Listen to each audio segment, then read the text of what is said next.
Well, a good portion of Hamden County and even into parts of Hampshire County got hit hard with severe weather on Saturday. We saw numerous severe thunderstorm warnings, first across the northern part of western Mass and then later in the afternoon across the southern half. And that southern section of storms that came through was a little bit more intense than what some of the northern areas saw. A lot of scenes like this with downed trees across the area. In fact, we got this video in from one of our viewers, and you look back here and you can actually watch. I mean, the wind just kind of picked up. You can't hear it, but the wind was howling, and then this tree comes right down on that house.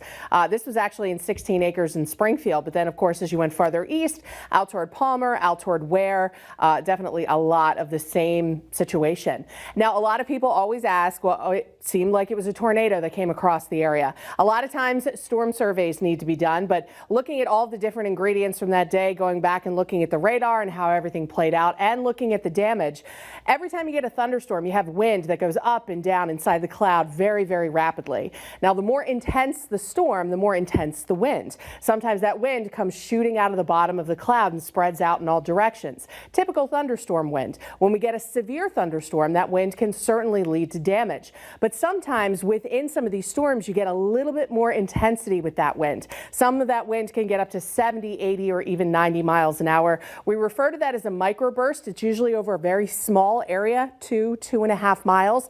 And just driving through Springfield, certain parts of it were fine. And then as soon as you hit certain roads, it was a mess. So that is what we saw, and that's what the National Weather Service confirmed in those severe storms. We did get some microburst wind. Now today, we're not dealing with anything severe in terms of thunderstorms, but we have this steady stream of moisture coming right off the Atlantic. That's going to keep rain ongoing throughout Tuesday, and we do have a flood watch. It's up for the entire area. Rain could at times fall heavily. We're not really expecting much for thunder overnight. It's just going to be rainy. And occasionally that rain picks up in intensity a little bit. We'll have the same thing to deal with on Tuesday. Very little temperature movement. We stay in the 50s overnight. Tuesday we'll have some light rain, drizzle in the morning. Warm front lifts to the north, and now we've got some pockets of downpours, potentially even a few afternoon thunderstorms, though we're not expecting anything severe. But any thunderstorm activity will also bring some heavier rainfall, which is just going to increase that threat for flooding. Tuesday night we might get a little bit of a lull, but shower chances continue as we head into Wednesday. In the morning, looks like another little batch of showers comes across the area, and low pressure in the upper levels is finally going to swing across the northeast. It'll drag a cold front through Wednesday afternoon, maybe a thunderstorm in that one. Doesn't look to be a severe weather threat. Then we finally dry out a little bit. Wednesday night and Thursday are looking quiet weather-wise, but we could be talking about more wet weather by the end of the week. It's going to have a muggy feel tomorrow and Wednesday. Thursday we start to feel a little bit drier, more comfortable. The mugginess tomorrow helping to intensify the rain amounts a little bit. We're talking 1 to as much as 3 inches by tomorrow night. It'll be breezy with wind coming in out of the east. Then Wednesday and Thursday, wind will shift direction a couple of times, but stay on the lighter side.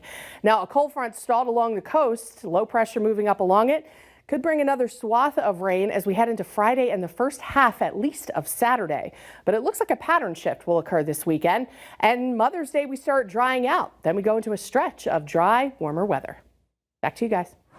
All right, Janna, thanks. Collection of defaulted federal student loans resumed today after a 5-year pause related to the pandemic. Now, the government says defaulting can now lead to garnishment of state or federal benefits and garnishment of wages starting this summer. The Department of Education estimates about 5 million borrowers have defaulted on their student loans, saying another 4 million are at least 90 days late on payments, considered seriously delinquent.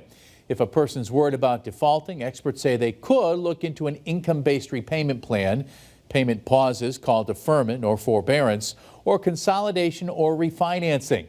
The DOE says a person with a defaulted loan can learn their options through the Student Aid Office's Default Resolution Group. They might be able to restore their status through a process called rehabilitation. The long-awaited sex trafficking trial of Sean Diddy Combs officially underway in New York today. A look inside today's jury selection after the break.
You're watching Western Mass News.